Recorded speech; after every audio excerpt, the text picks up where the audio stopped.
بسم اللہ الرحمن الرحیم نحمدہ نصلی علی رسولہ الکریم اما بعد۔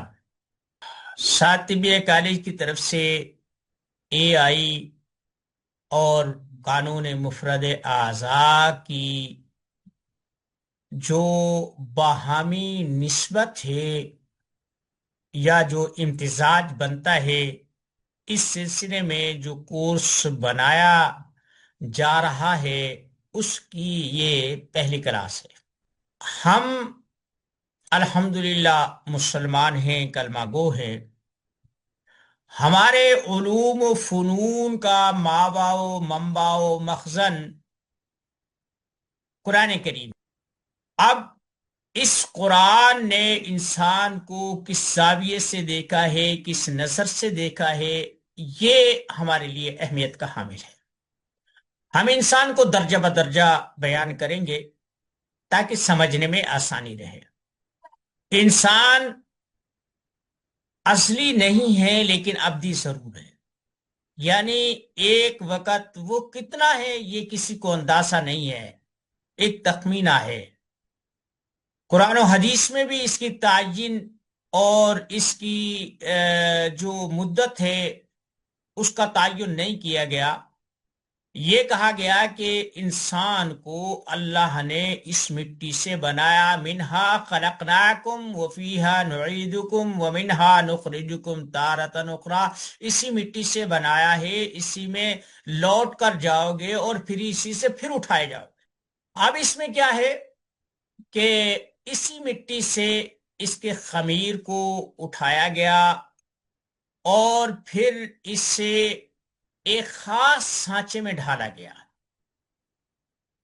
ہم قرآن کریم کی چند آیات کو اپنی ضرورت کے مطابق دیکھتے ہیں تو ہمیں جو مفہوم سمجھ میں آتا ہے میں وہ بیان کرنے کی کوشش کروں۔ اللہ نے ہر چیز کو کن کہہ کر بنایا۔ انما امرہ اذا اراد شیئا ان یکون لہ کن فیکون، کہ آپ اس کائنات میں جو کچھ دیکھ رہے ہیں اللہ فرماتا ہے ہم جس چیز کا ارادہ کریں، سورہ یاسین شریف ہے،